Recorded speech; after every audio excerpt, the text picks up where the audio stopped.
Hello and welcome to the Tough Girl Podcast, a 3-time award-winning show that aims to motivate and inspire you while increasing the amount of female role models in the media, especially in relation to adventure and physical challenges. I'm your host, Sarah Williams.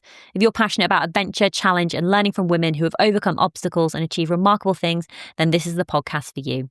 Every Tuesday at 7 a.m, new episodes go live featuring incredible women who share their stories, insights and tips to help you achieve your dreams and goals.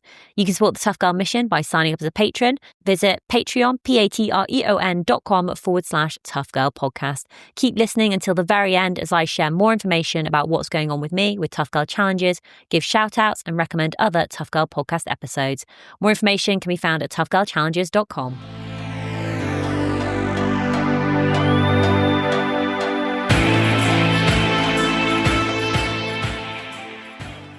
My name is Bonita Norris. I am still, to this day, I think, the youngest person ever, man or woman, to have reached both the top of Everest and the North Pole.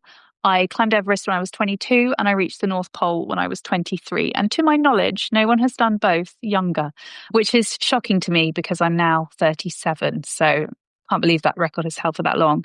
I'm also an author. I wrote a book, The Girl Who Climbed Everest, back in 2022. It became a bestseller. And I'm a motivational speaker now as well. Lucky enough to be an award-winning speaker. So wear many hats. I'm also a mum to 2 lovely, rather boisterous children. I mean, we're going to be talking about a lot of these things. So you've got 2 lovely children. You were top of Everest at 22, North Pole at 23. But let's go back to your childhood and growing up. You know, what were your early years like? Were you sporty? Were you outdoorsy? You know, were your family taking you on climbing holidays from a young age?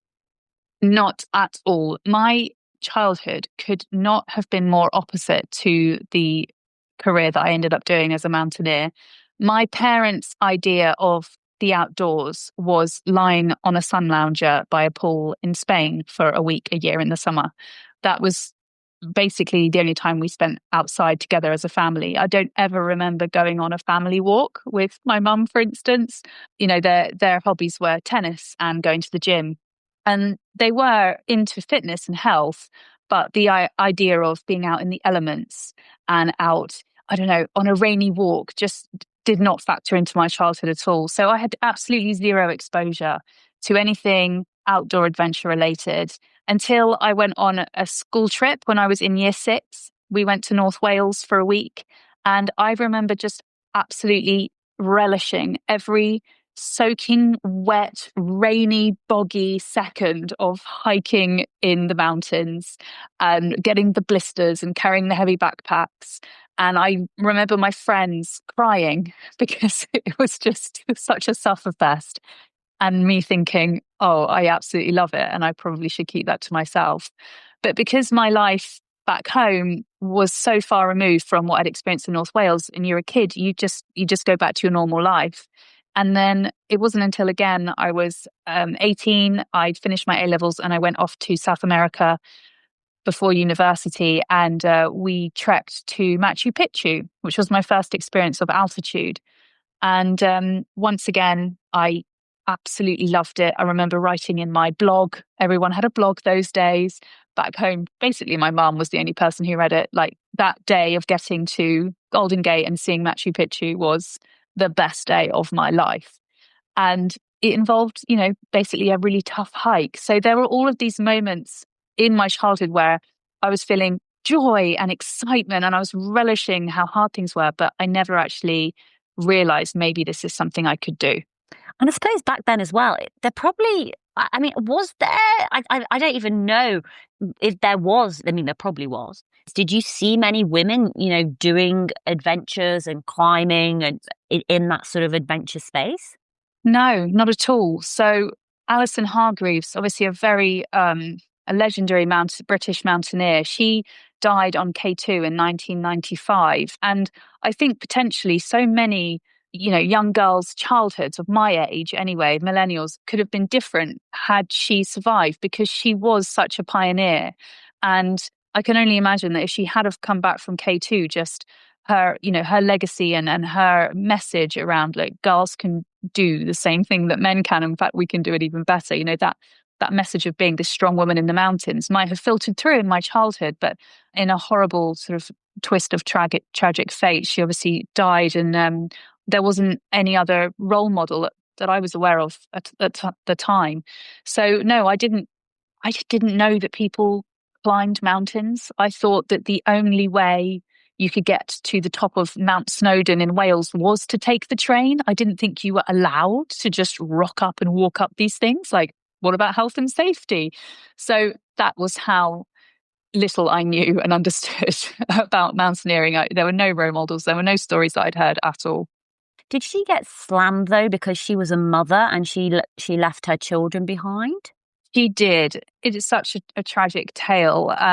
She did. I think, we often say, oh, but you wouldn't ask a man about or blame a man for leaving his children behind. But I actually think today we would. I think people are, we hold up the role of being a father in such a higher regard today. And I think that things are becoming a little bit more equal around mothers and fathers doing risky sports. I think people aren't really comfortable with either these days.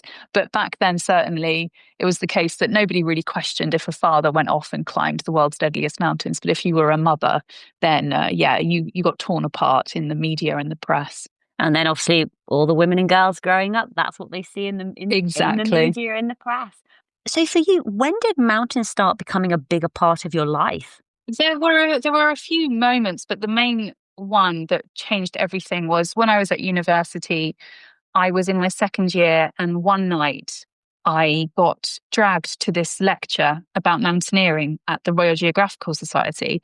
I remember being quite hungover. I just wanted to lie on the couch in my student house and watch TV, but I ended up going to the Royal Geographical Society in London, in Kensington, and listening to this absolutely insane, incredible story of these two men who had climbed Everest. And their names were Kenton Cool and Rob Casserly. And I was just so enthralled by this adventure. And I couldn't get out of my head what they said at the end, which was that when they got to the top, they could look down and see the curvature of the earth beneath them. And it was just like this fire ignited inside me when I heard that. And I remember leaving that lecture theatre and thinking, I don't know how, but I am going to climb Everest and I'm going to see that sight with my own eyes.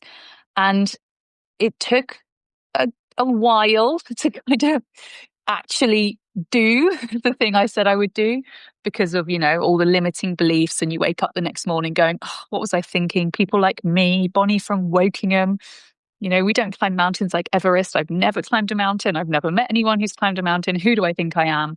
But once I'd processed all of that, I just came back to this fact that I realized this was something that I really wanted to do. And I didn't care if it took me a lifetime to learn how to be a climber. I was going to try. And that started with, the single first step, really. So that was how it all kicked off. The bit that I'm really interested in is that, that fire is ignited. You've heard the story, you've been inspired, and it's, I don't know how, but I'm going to make it happen.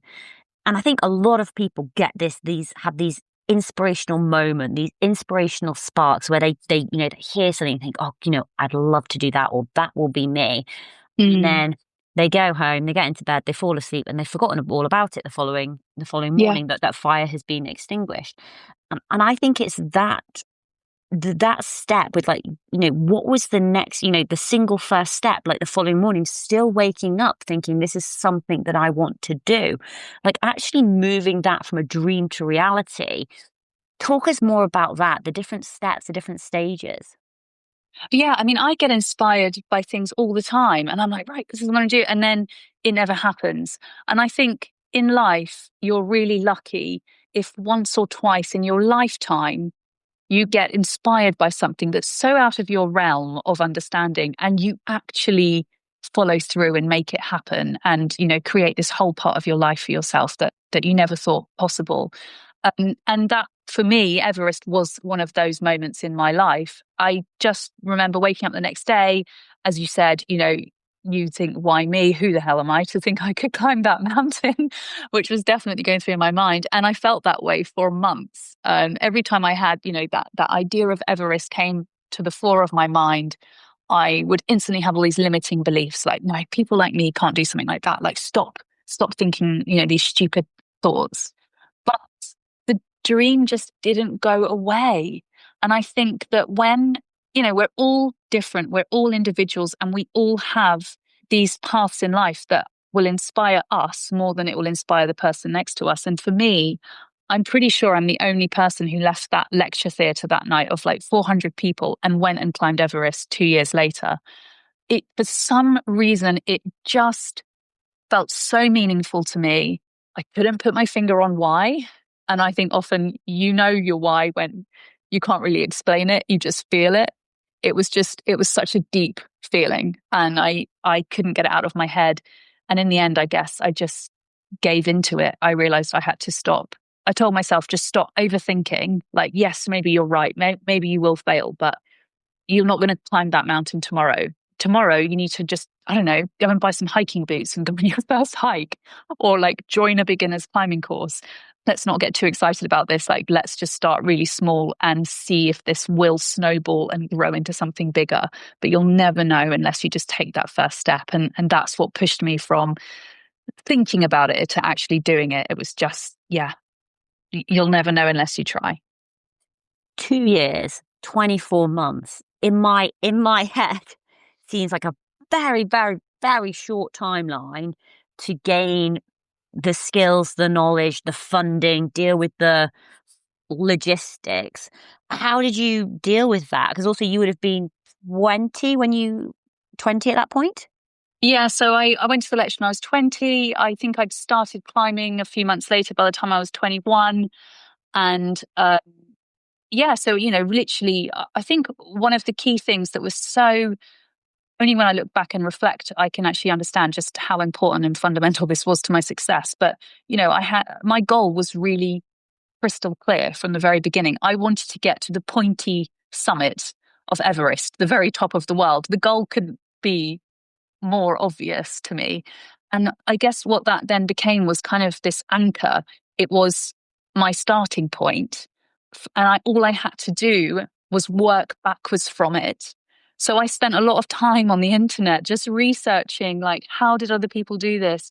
How do you get from beginner to the top of Everest? And I realized that I would have to meet all these milestones. Okay, well, you don't just go to Everest, you have to climb in the Himalayas first. You have to go to an 8,000 meter peak and understand if you're capable of surviving in the dead zone using bottled oxygen.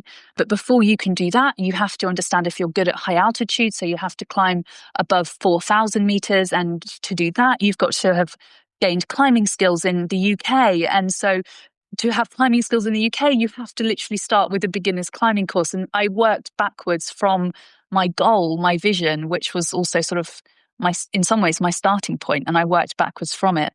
And just until I was, worked all the way back until the moment that I was in, which was, right, well, let's book onto a beginner's course then.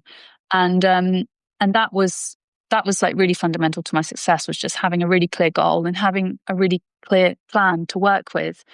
And then when I then started this journey, it suddenly didn't feel like an impossible goal, which I thought it was at the beginning. What I could see now it was actually a process. And I had to be patient. I had to take it one step at a time. But if I met these smaller milestones, I would get onto bigger ones, and soon I would find myself at the bottom of Everest. And I really just had to trust in that process. I suppose the other thing now is, one of the things that I do like to discuss with people is the financial side, like paying for it, because I think there obviously comes a huge amount of privilege of going to climb Everest. I'm not sure what the exact prices are at the moment, but in 2025 you're probably looking at 70 to 100,000, especially when you take in flights, visas, Sherpas, gear, traveling, whether it's to North Wales or to Chamonix or to to climb other mountains and stuff. So back then, obviously, probably maybe not as expensive. I'm not sure. How did you fund it? How did you pay for it? So in the beginning, I was at university, as I mentioned. I didn't even have a job when I was at university. I was just living off my student loan, and realizing that this was an expensive hobby quite early on. All of the equipment that you have to buy, the pass for the climbing wall, the weekend trips to North Wales. I needed a job. So the first thing financial wise was I just got a job whilst I was at university. I became an assistant, a carer for someone with cerebral palsy. And that, out of all the things of Everest, that was probably the most meaningful thing that I got out of that goal was actually meeting this guy called Luke and working with him. We're still friends to this day, though we don't see each other as much. So I was inspired to get a job for a start. And then, obviously, as you mentioned, the costs just spiral out of control. So by the time a year later, I was heading off on my first Himalayan expedition to Mount Manaslu, which is the world's 8th highest mountain. It's in Nepal. It's only a few hundred meters shorter than Everest. So it's a formidable challenge, a massive expedition. The costs were now thousands of pounds. And the way I funded that first expedition was I had my 21st birthday. So I did beg my parents, like, don't buy me anything. I don't want anything fancy. Can you just, whatever money you can give, that's what I want to spend it on. So I had a little bit there, but obviously I'm saving from my job. I had a leftover bit of my student loan. And the final bit that really clinched it for me was I got my university to give me a grant. So I contacted them and asked if they would sponsor me. They said it's not sponsorship, but we do fund students to go and do kind of interesting things. And so they gave me a few £1,000s, and that just about scraped together to cover that first expedition. After Manaslu, I then, if I wanted to join my team from Manaslu for Everest in 2010, I had essentially 6 months to find £50,000 to climb Everest itself. And the actual cost of the expedition was about 40 something. And then all of the other things you've mentioned, the flights, the insurance, the equipment, that brought it up to about 50K. That was an impossible amount of money, right? And like for a university graduate with a job as a disability carer, like that was an impossible amount of money in an impossible amount of time. The way that I found the money in the end was I basically started cold calling British businesses, asking if they would sponsor my place on an Everest expedition. I explained to them that I was hoping to become the youngest British woman to climb Everest. I knew that I could break that record, take it from Tori James, the first Welsh woman to climb Everest and the youngest British woman at the time. So I explained that I had this record, that it would, if I broke it, it would be in the papers, it would be a news story, and that, a business could sponsor me and get some free brand awareness from the associated media coverage. And I made hundreds and hundreds of these phone calls explaining this. I made this beautiful sponsorship brochure that I would email out. And after 5 months and hundreds of phone calls, every single company had said no. And I know that this is a story that you hear time and time again on this podcast, Sarah, because so many people that do adventures need to find sponsors, and it's so soul destroying.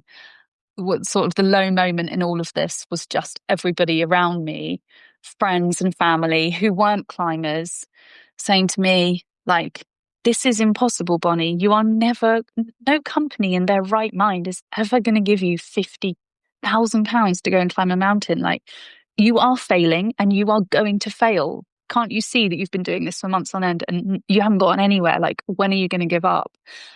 And the cherry on the top of all of that was then getting a phone call from our team leader and guide, Kenton, who said to me, basically, like, slap on the wrists, like, you've got to get the money to us by the end of this week.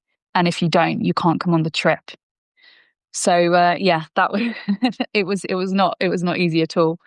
The way that I managed to turn it around was literally kind of the next morning after that phone call, I almost didn't get out of bed. I remember thinking, I haven't found the money in 5 months, so I'm not going to find it in 5 days, am I? That's just logic. And with that logic, I thought, I may as well just give up and go back to sleep. Like people like me, we don't climb mountains like Everest. I should have quit months ago on this stupid challenge. But I did get out of bed that morning. I just remember thinking, this is my dream, my responsibility. I cannot give up like this. And I just think that voice of like very kind of determined passion trumped that logic that morning. And I got out of bed, and on the way to my morning training session before work, I pulled up one of the country's biggest radio stations, Capital FM, got live on air on the Capital Breakfast Show, spoke about my Everest plight for about a minute to Johnny Vaughan and Lisa Snowdon on Capital Breakfast. And from that radio interview, I got my sponsor, who basically said to me, we will give you every penny you need to go and climb your mountain, as long as, you know, the next time you're in the press, you mention us again. And so that it turned around right at the last second. And it was just such an amazing life lesson, because it taught me really that, you know, it doesn't matter where you start. I had no climbing skills, no team, no money. When I started this journey of Everest, I had no idea where it would lead, but you kind of pull all of these things together over time. You've just got to keep moving forward. And most importantly, just don't give up when you most want to. And it still scares me to this day to think, if I hadn't have gotten out of bed that morning and made that one last phone call to that radio station, I wouldn't be sitting here having this conversation with you today. So yes, small things make a big difference. And that's how I got the money for Everest anyway. So it wasn't like daddy paid for me to go and climb the mountain or anything like that, which is often the case these days, especially when you're breaking like youngest woman records and things like that. My records now, I think, are held by people that, you know, their parents paid for them to go and climb the mountain. And I think that there's something much different about going out and having to like, find it yourself. So I'm as proud of that as I am of actually climbing Everest.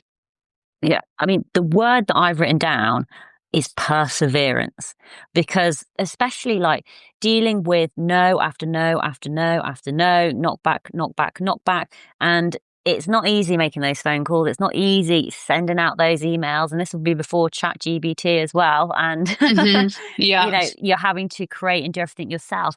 But then it's that one break that you get, that one phone call. You're suddenly on national radio, and then someone hears, and then boom, you get your sponsorship funds. But I think that's a really good indication of like your mindset and the mental side of the challenge, because you do need to have that perseverance when you're climbing a mountain. So you've got experience at this point. You've done Manaslu. You're climbing with Kenton Cools group. Is that right? Yes. Yeah. You've got someone who's climbed Everest multiple times before. You're part of the group. I mean, it's all becoming very real now. Were you training pretty hard at this point? What were you needing to do? Like, you know, were you at the sort of the fittest you could possibly be by the time you got out there? Or do you not really have the time to train? Definitely wasn't in the shape of my life. Like looking back, I've been much fitter for the mountains since Everest, because, you know, it all happened so quickly. I didn't have that base level of fitness that I do nowadays. However, I do believe, and I was told by Kenton, by other people, you don't need to be an Olympic athlete to climb Everest. And I thought, brilliant, because I'm really not. I tick that box. Exactly. And he said, you'll get fit on the mountain. So look, training's really important, being in the best shape you can be. But ultimately, you know, if you've got a certain amount of hours in the day and you're thinking about training or finding the money, then you've got to work at the actual problem, which is finding the money to get there. And I think it was all too easy a lot of the time for me when I was not wanting to pick up the phone and make another cold call, to say to myself, oh, you know, you really should go out for a run and you should do some training. But and that is progress, you know, that's all part of getting to Everest. And it was, but also it was working around the problem. It wasn't actually working the problem. And I had to just be really strict with myself and say, you know, trust Kenton's advice. I can get fit on the mountain. I can build that endurance on the mountain. What I actually need is to focus on the problem, which is the money. So that was good advice from him. And I've always tried to remember that since, like, don't work around the problem, work the problem. I think we can all trick ourselves sometimes, can't we, with that? And yeah, so fitness wise, what I did manage to do before I left, lots of running, lots of endurance, kind of build myself up to running like 20 miles run on a Sunday, which, you know, felt pretty good. The thing was doing multiple days on without a rest, to teach my body to recover quickly and to do exercise when I'm still fatigued, because that's Everest. You don't get to just like have a day off when you're in the death zone. You get to Camp 4 at 2 o'clock in the afternoon, and you leave that camp at 10 p.m. and you're climbing through the night to the summit. So that was the main thing I wanted to train, was just reducing recovery time and getting my body used to working without recovery. The second thing was, and this was a really good piece of advice that I was given, if you want to get good at climbing mountains, climb mountains. So there was no point in me spending hours on an incline on a treadmill in a gym. Yes, I would technically be going up and walking uphill, but what you are missing by being in a gym is you're in a controlled environment. I'm not wearing the kit I would wear on Everest. I'm not using my mindset in the same way. So as much as possible, every weekend I was going with friends to Wales, to the Lake District, and just climbing as many mountains as possible over the weekend and learning all about how my systems could be improved, like how much I needed water to take on, how much food, how to pack and layer my clothing, how to pack my backpack. These were like minuscule, minute details, but it was all part of the training so that when I got to Everest, I knew how it worked. And so, yes, if you want to climb mountains, climb lots of mountains, that specificity was really key to training. And then when we did arrive, base camp is a good 8 or 9 day walk. I can't remember exactly. And I think we built up a bit of fitness there. And then the first few times you're going up and down the mountain, you're a little bit slow. I still felt, I was 22. I was barely it was fairly easy to build that fitness quickly.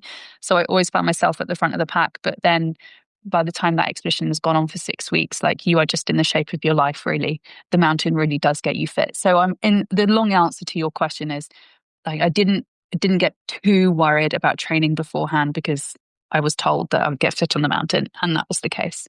Have you ever been back to Everest since? Yeah, in 2012, 2 years after Everest, I climbed Lhotse, which is the mountain next door, and they share the same route up until above Camp 3. So they've got 4 camps on either peak, and we share the first 3 camps, and then the Camp 4 camps are split.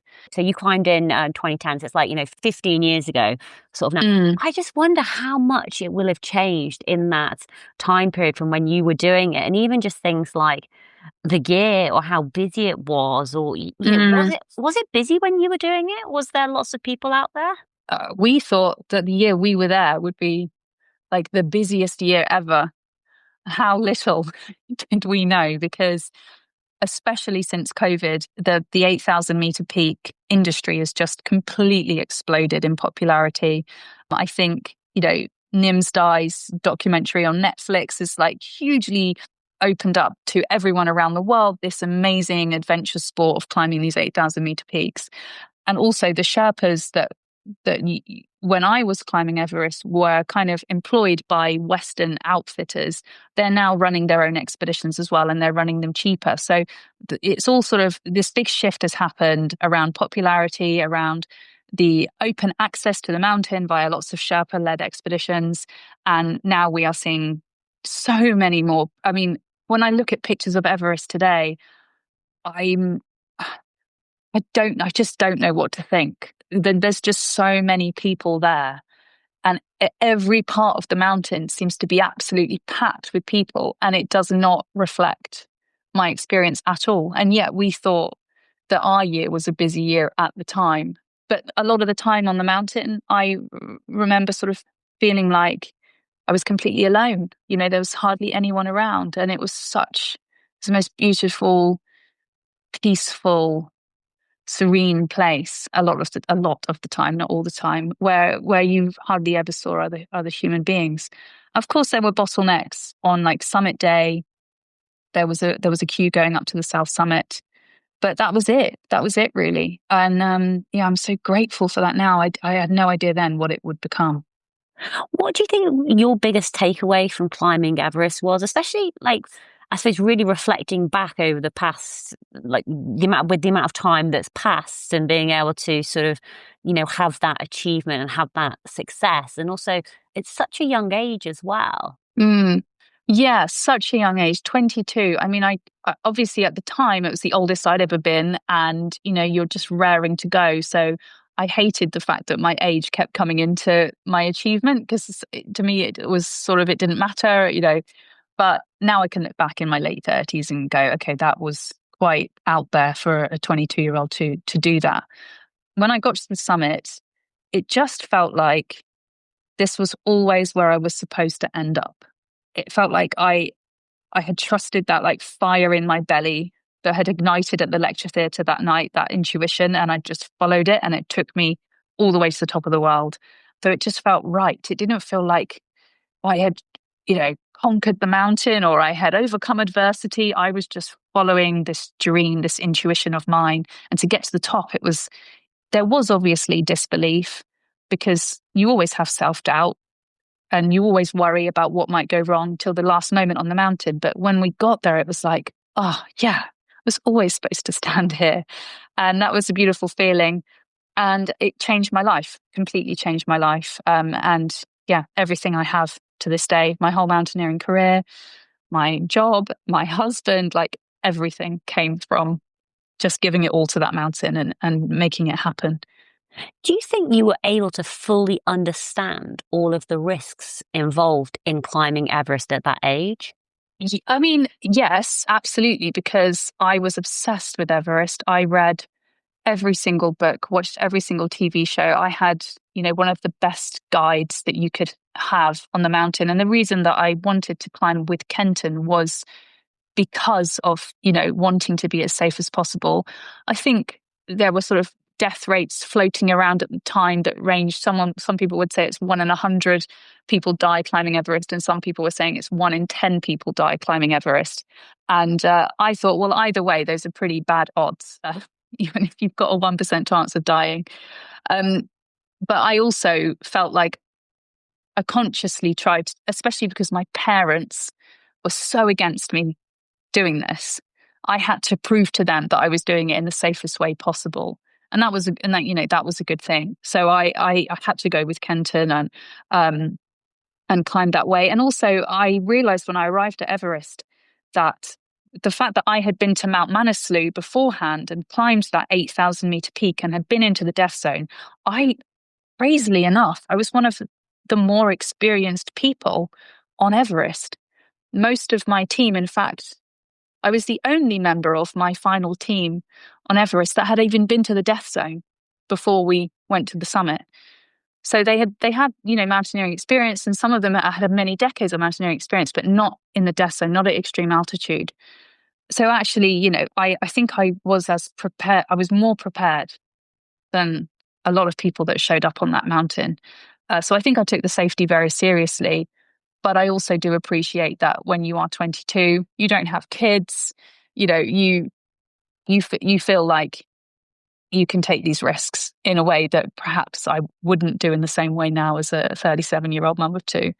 Would you let your children go and climb Everest at 22? Oh, I get asked this question all the time, and it fills me with the reason I say it is because it sends like cold shivers down my spine, because I know what it's like, and I know that you're playing Russian roulette, and I don't want my children to ever have to play Russian roulette. I always say to them, Mummy loves climbing mountains, but I love so many other things in life. And the important thing is that you find what you love in life. I don't want them to follow in my footsteps to try and, if they think that I'll be proud of them or something like that, I make it very clear to them that mountaineering is a hobby that I love, but it's not my whole identity. It's not the all and end all. And I don't want them to do it unless they find that same kind of fire in their belly that I did. So hopefully they just won't like it as much. I don't know. Part of me thinks that to climb Everest, for instance, with my daughter one day, it sounds like a lovely idea, and I can daydream about how perfect that would be all day long. But the reality is I would be absolutely terrified every second and probably micromanage her. And she would hate me being there. So if I had a choice, I would say that they wouldn't do anything like it. But, that's just me and my mother instinct, I think, more than anything. You've talked about sort of fear. And I suppose in the mountains, they can be incredibly beautiful and stunning places, but the mountains can also be dangerous. And you've climbed Lhotse, Everest, Manaslu, Amidablam. Yeah. Um, and you had an attempt on K2, and K2 is known as one of the most sort of deadly mountains out there. But I suppose in relation to what you've learned about managing fear when you are in these remote, challenging, hostile places on Earth, how do you manage your fear? What have you learned from that? Mm. It's a really good question. And I do have lots of coping mechanisms for it. The first thing is when I feel, that feeling of fear, it's a horrible feeling. When you get scared, you feel like your body has a physical reaction to it. So you get sweating hands, your heart starts to race, you start to get a dry mouth. And it feels like your body is screaming at you, don't do this. But actually, what I learned over time is that I'm interpreting the message wrong. My body is not telling me, don't do this. It's actually saying to me, let's do this. Because what's happening in a physiological sense is I'm scared, so my body's releasing adrenaline. And that's why my hands are sweating. That's why my heart's racing. And that adrenaline is designed to get me more focused, more ready to fight and perform and survive than ever before. So it's actually my body saying to me, we are ready, let's do this.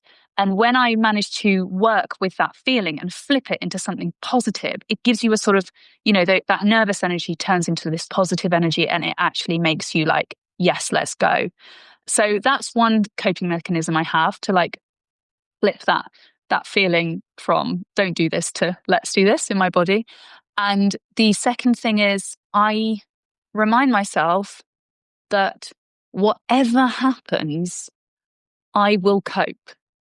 Like, obviously, in the mountains, there are situations where maybe I won't, maybe I'll die, but ultimately, I don't. It's a silly thing, but I have been in positions before where I have thought, if I make this move and I don't catch that hold and I slip and I fall, I'm going to break both my legs. And I've said to myself, you'll deal with it. Make the move. That is the mountaineer's mindset, really. That is part of being a climber, is accepting the risk and then going for it anyway. And and sometimes I say to myself, well, if it goes wrong, it will be a great story.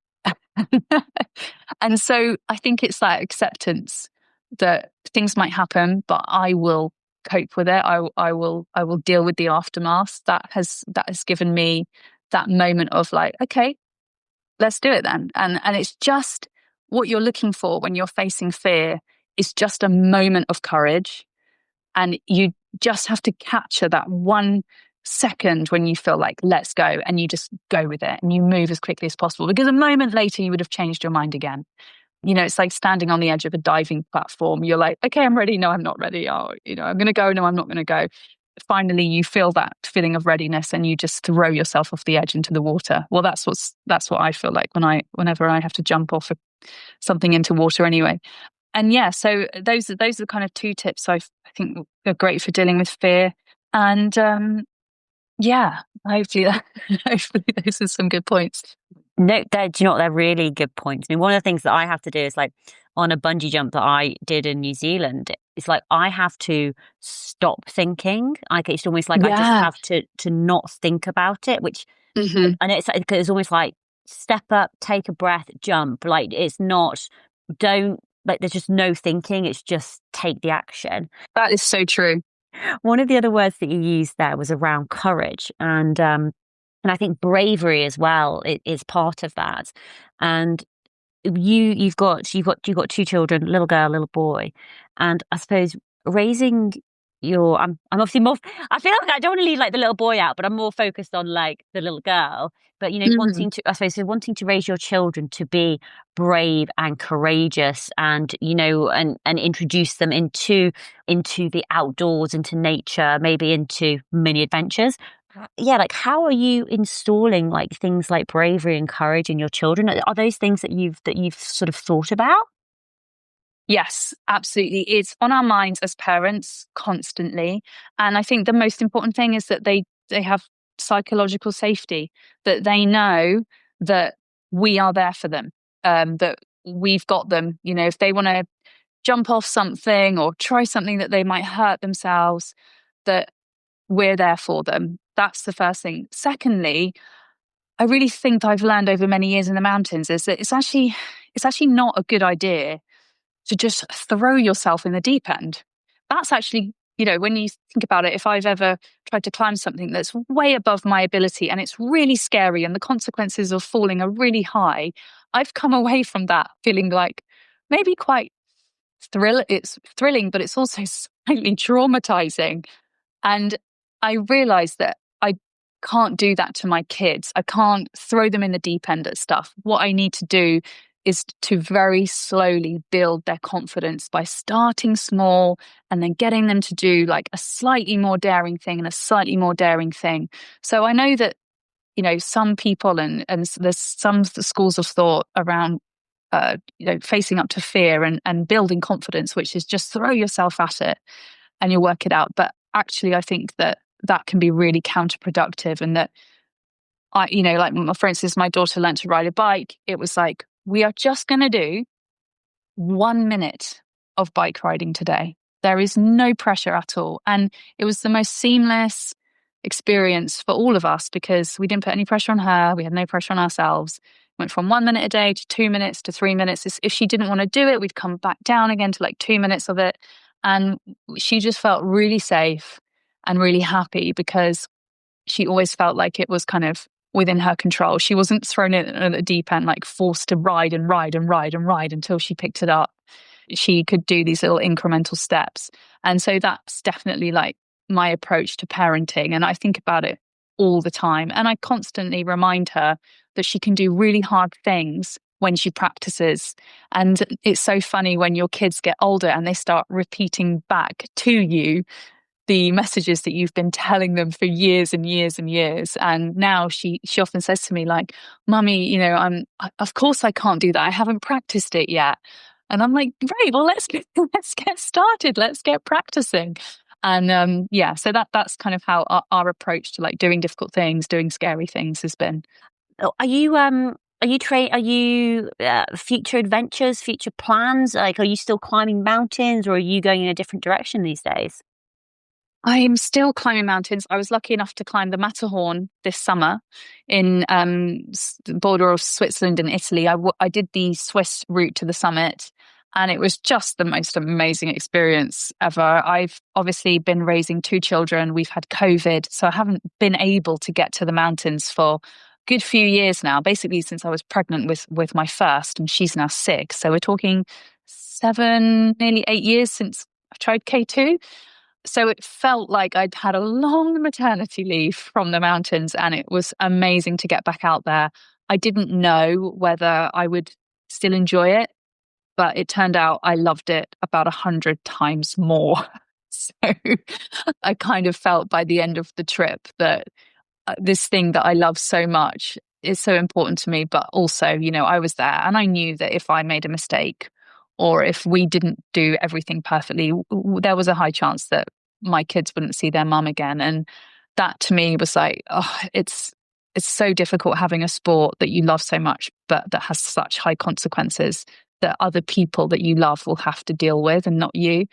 So I've come away kind of going, I don't really know what's next. If it was all about me, I would still just want to go and climb mountains forever. But I think sometimes maybe it takes more courage to step away from things that you love for the sake of other people, and to kind of try and forge a new identity with some unknown, thing that I don't know yet, than it is to just keep relentlessly going after something that you've built your whole life around.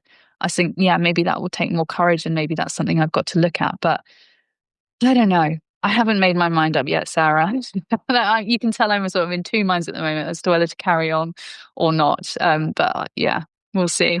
I don't think there's any rush to make a decision. And I think I'm really pleased that you've actually shared that, because I know there'll be other women as well who I suppose are at that junction, whether it's to do with family or career or relationships. And actually it does take courage to make these decisions, to leave a path that you've been following for quite a while, to then forge a new path or go in a different direction. And sometimes it's not an instant decision. And I think it's 100% okay just to take that time and I don't know, the path will be revealed ahead of you, and it will just be like, actually, yeah, no, this is the direction that I need to continue to continue going. Oh my goodness, to continue going in. But Bonita, where are you most active on social media? How can people connect with you and, buy your amazing book? Where should they go?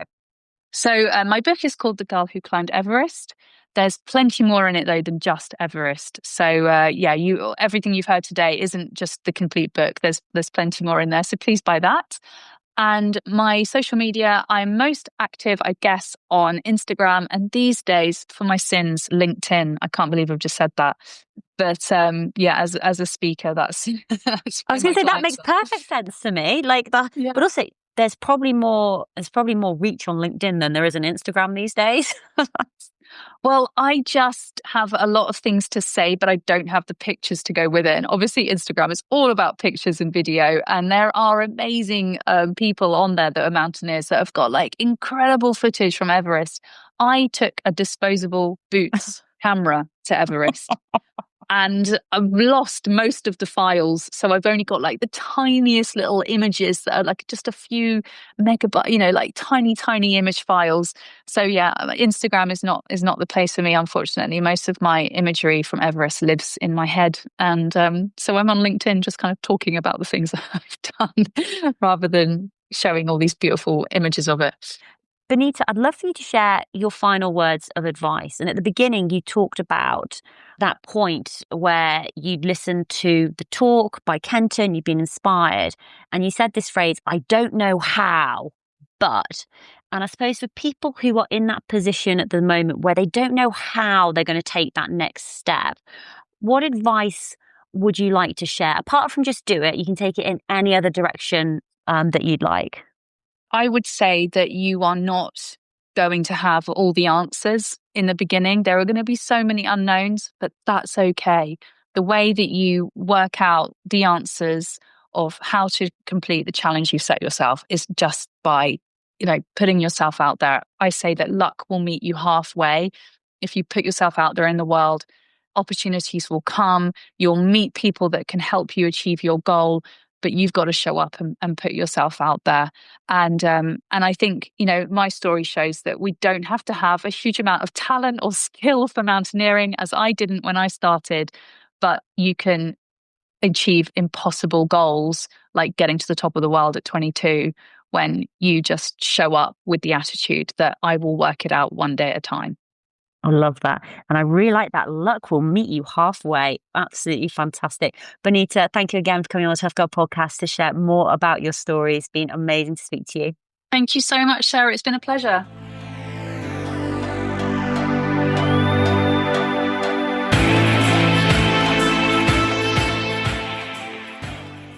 Hey, tribe. I really hope you enjoyed that Tough Girl podcast episode with Bonita. Everything that we have talked about today will be available in the show notes at toughgirlchallenges.com. So new episodes of the Tough Girl podcast go live every Tuesday at 7 a.m. UK time.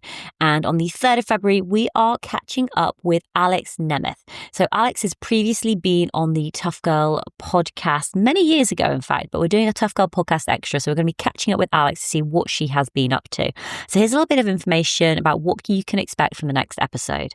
So Alex is a qualified international mountain leader, polar guide, and a professional photographer based in St. Moritz, Switzerland. From scaling the world's highest peaks to leading expeditions in the Arctic and Antarctica, she thrives where the wild meets the extreme. Her passion for high altitude exploration took her on a relentless quest, climbing the highest mountain on every continent, accumulating in the summit of Mt Everest in 2018. She became the first ever Hungarian to climb the 7 summits. This journey ignited her mission to guide others through the raw beauty of the mountains and beyond. In the winter, she guides private snow, shoe and fat bikes around St. Moritz. In the summer, she leads exhilarating hiking and mountain biking adventures across the Alps. Between her Alp seasons, she's found working in the polar regions, Antarctica, working as a guide, zodiac driver, lecturer and lead crevasse rescue guide. In the Arctic as a guide, as a zodiac lecturer and a polar bear guard. Her expertise extends far beyond Europe, guiding bespoke expeditions across the globe.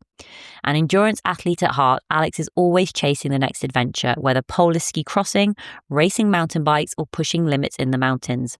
As a professional photographer and drone pilot, she uses her lens to capture the world's most remote landscapes, advocate for environmental conservation, and document the stories of the polar regions. Her work is deeply inspired by mountains, polar history, pioneering female explorers, and the delicate balance of nature. In her recent book, Beyond the Seven Summits, Finding Strength Where the Air is Thin, Alex shares her experience of climbing these mountains, and she also explores the journey that shapes who she is today, all the highs and lows. I hope to bring these peaks closer to readers by including short historical notes alongside each climb and sharing everything she learned along the way. The book is also rich in photos, helping to bring both the stories and these beautiful mountains vividly to life. So that episode is going live on the 3rd of February, so make sure you do hit that subscribe button. If you do want to support the Tough Girl mission to increase the amount of female role models in the media in the world of adventure and physical challenges, you can support via Patreon. Join me in making a difference by signing up at Patreon, patreon.com/Tough Girl Podcast. Your support really does make a massive difference. Thank you so much. All that's left for me to say is, wherever you are, whatever you are doing, give it your all, give it 110%, get after it, go for it, believe in yourself, because I believe in you. Take care, lots of love, and I'll speak to you soon. Bye.